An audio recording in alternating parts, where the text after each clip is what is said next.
guys and welcome. This is Sherry here from Complete Athlete, and today I'm going to take you through about a 15-minute pre-activation warm-up for runners. So this is the ideal warm-up to do to prime your body to go out on a run.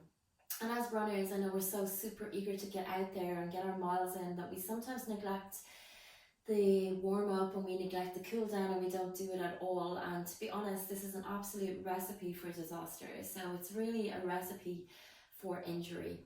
So I would really encourage you to do something like this, so something like what we're going to do today, before every single run that you do, and you'll really feel and reap the benefits of that in your runs itself.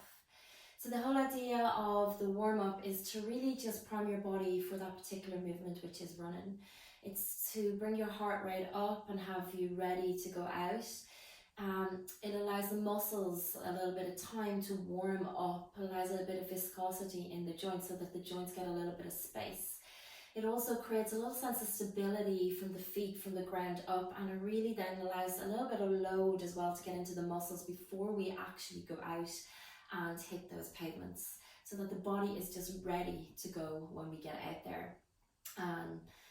So today our warm-up will be, you'll see it would be using very similar mechanical movements that we do in running. So we're going to really specifically use these movements to warm the body up.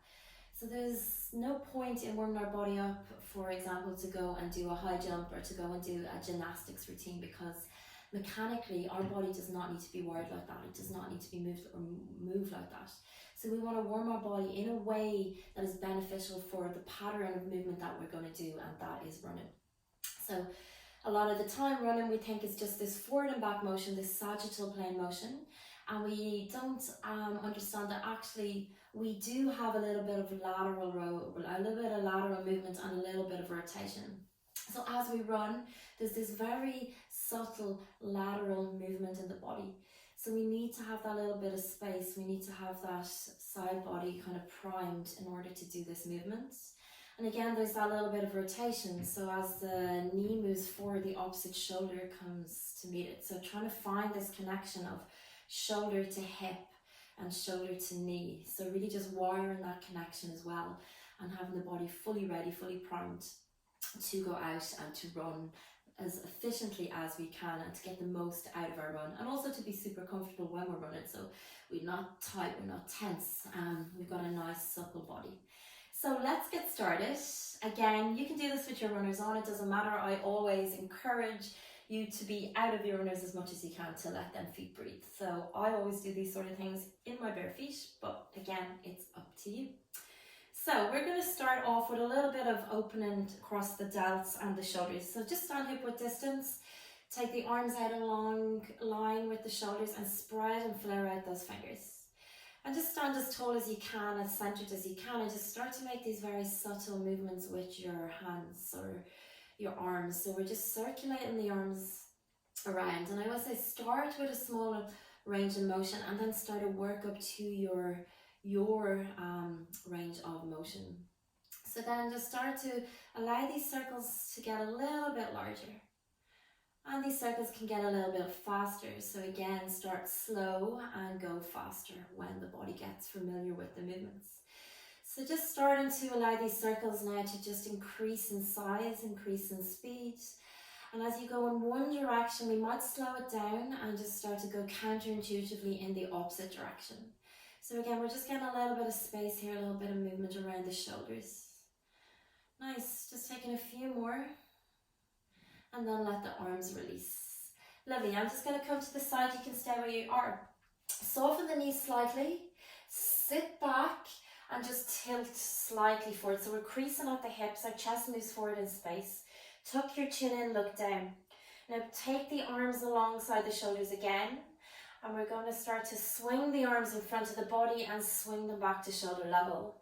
So we're going to crisscross the arms here. So one time it comes forward, next time it goes behind.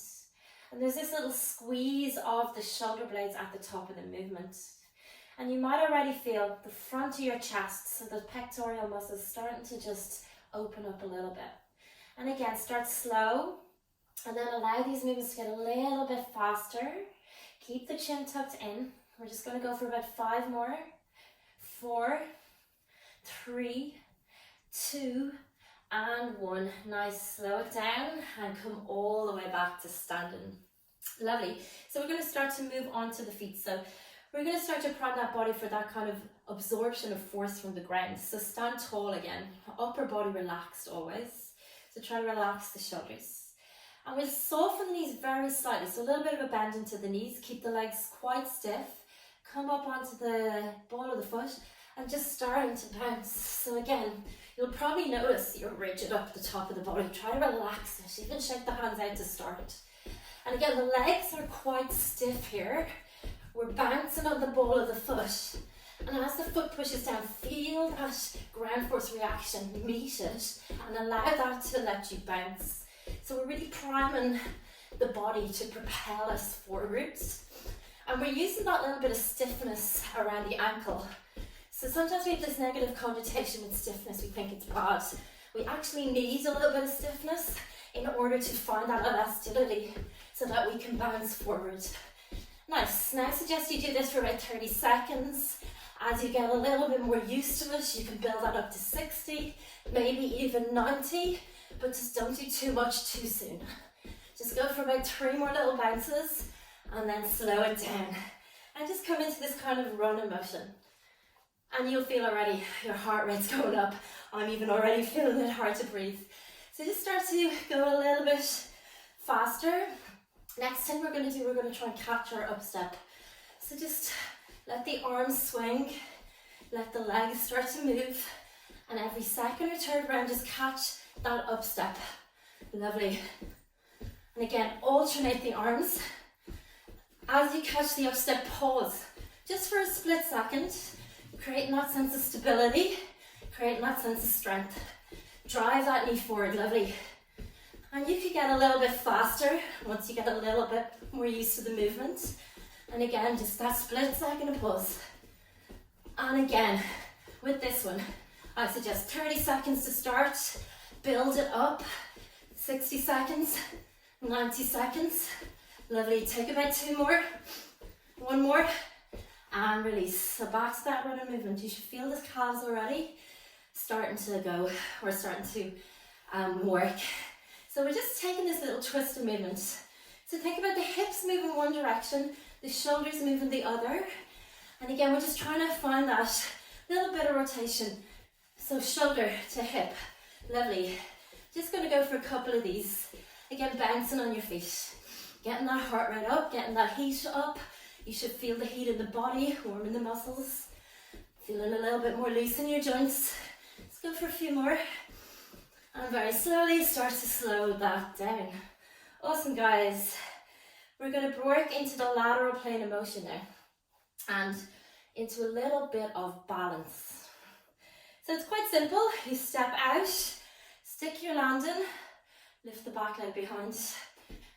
That's it. So just again, slow and steady to start, smaller movements. And then when you get a little bit more proficient, you might start to hop a little bit more. Lovely, try to keep upright. So the upper body, nice and stacked, shoulders over your hips. Nice. And again, we're working that balance. And essentially, running is a balancing sport. We're always balancing one foot or the other. Noticing how the legs have to work or the feet have to work to stabilize you here. Go for about 2 more, 1 more, and back to center. Nice. So you feel your heart rate coming up. We're going to move into a more static part of the warm up. So just doing a few kind of longer holds, and then we'll move into a dynamic stretching phase after that. So come to stand centered, weight into the right leg, up tall, bend at the knee and just grab the outside of the ankle or the outside of the foot. Get a nice grip here. Now start to tuck your tailbone under, push your hips forward, and then that right knee is going to point down. So right knee and left knee almost aligned. Try to relax your shoulders again. We're feeling the stretch across the front of that left quad, so the front of the left thigh. Nice, you can hold that for a couple of seconds. Then start to pull that left knee into the chest, hands come in front of the knees. Now push down into the ball of the right foot. Can you lift the right heel up? And release. Nice. Right hand is going to take the right or the left heel.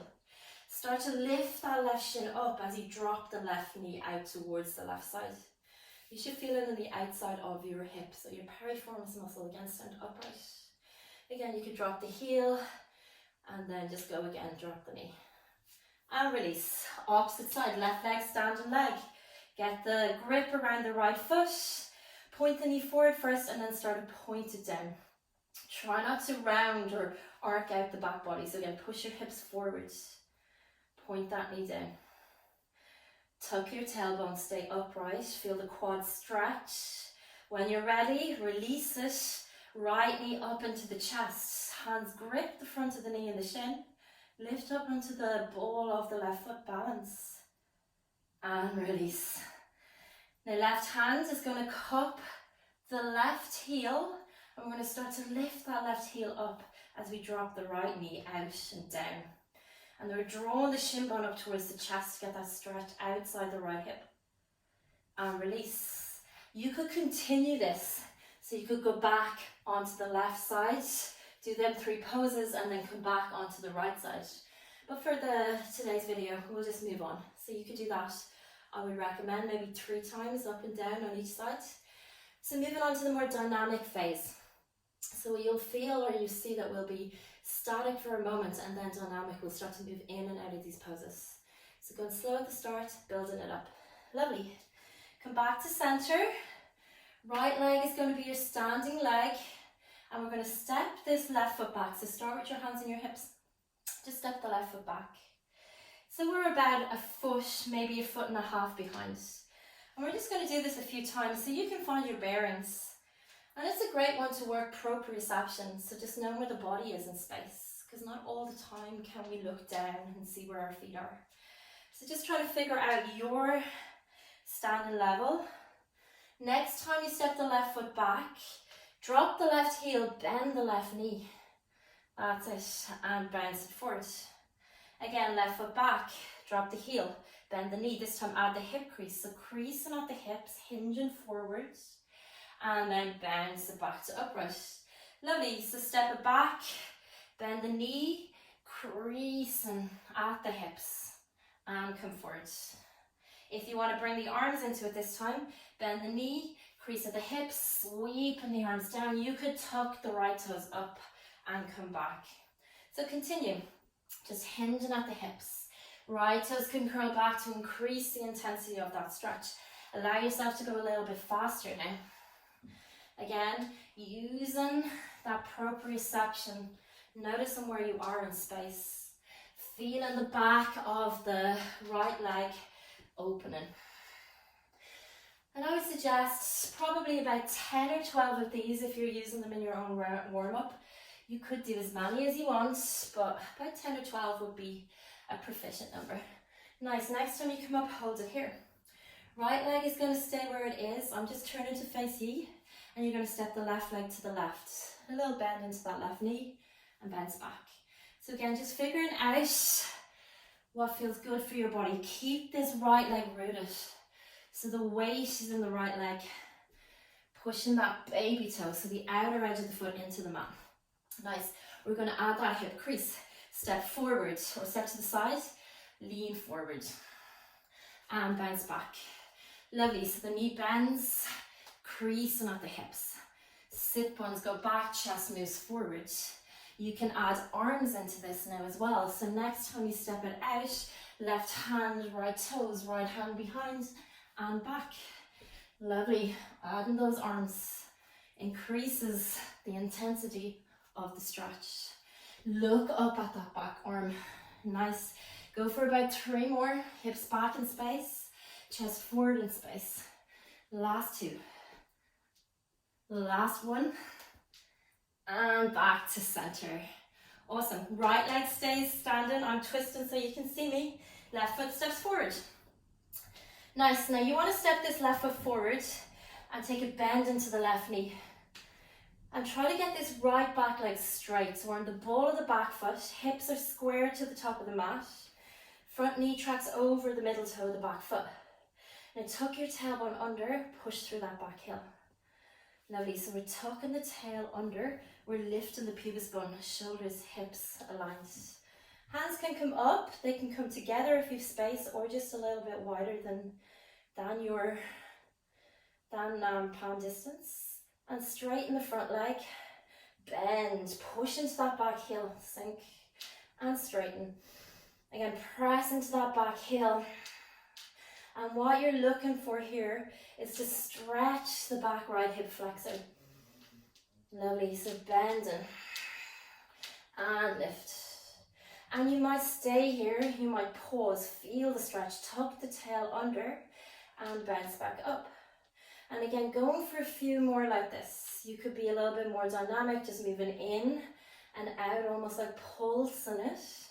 Or you could pause right at the bottom here, holding, and then come out. Go for 2 more. 1 more. And back and up. Nice, hands back to the hips. Slight bend in your front knee, and I want you to heel toe that front left foot a little bit wider. So about 3 little heel toes out towards the left, so the stance is wider. Right knee tracking over the baby toe again. Tuck your tail. Start to sink into that front knee. Hands can stay at the hips and lengthen. Back leg stays active and straight and sink and lengthen. Now lift your right arm up alongside the ear. Next time the knee bends, you're going to shift and arc it towards that left side. Leg extends, arm re-extends. That's it. Leg bends, arc, and come back. And we're just working the abductors a little bit more here. So you should feel it a little bit more in your abductors. Oops, nearly fallen. Try to stay stable. That does happen. You're in the ball of the back foot. Again, it's a really good one to work balance too. There's a lot happening here. Stability. And come back. Awesome. And just step this right foot forward. Give it a little shake out. You might notice a big difference. Even just walk up and back. Feel how this side is just a little bit looser. Again, we always want to create balance in the body because running essentially is a balance. So we're going to do it on the opposite side. So left leg is going to be the standing leg. So again, all the weight is going to be in this left foot. We're going to start to step our right foot back. So nice and slow again, find your footing. Find that little sense of rhythm. And then when you're ready, bend the knee, crease the hips. So hinging at the hips. So bend the knee, hips move back, chest moves forward. Lovely. And then you can start to add the arms in as you feel a little bit more comfortable with this. Toes flex, arms sweep forward, bouncing back. So you stand back, you crease, you sweep the arms forward. Just to intensify that stretch a little bit. Lovely. So we're just going for a couple of more like this. Heel rockers. Lovely. As I said earlier, 10 to 12 of each of these exercises would be the perfect amount, but however, you could do as many as you felt the body needed. So take 1 more, come back to standing. I'm turning to you. Left leg is going to stay where it is. Push into the outer blade. Keep that grounded and step the right foot to the right, bend the knee. So this leg is going to straighten, right knee is going to bend, bouncing back to center. And then when you're ready, add in your little hinge. Hips back, chest forward. Lovely. So knee bends, track it over the middle toe. And again, when you feel ready, so just allow yourself to get the rhythm. When you feel a little bit more stable, right arm can go down to the toes, left arm up. Bring in a little bit of rotation. Let the head or the gaze follow that upper back arm. Lovely. Go for about 4 more. So left leg stays super active. You'll increase that stretch the more you push into the outer blade of that left foot. Last one. And back to center. Nice. Your left foot is going to stay the standing foot again. You're going to step the right foot forward. Lovely, you're on the ball of the back foot. Set yourself up in a lunge, hip width distance with the legs.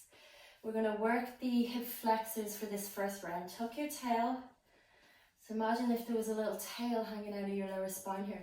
You want to tuck it in and under. So almost shine on the tail towards the back of the front knee.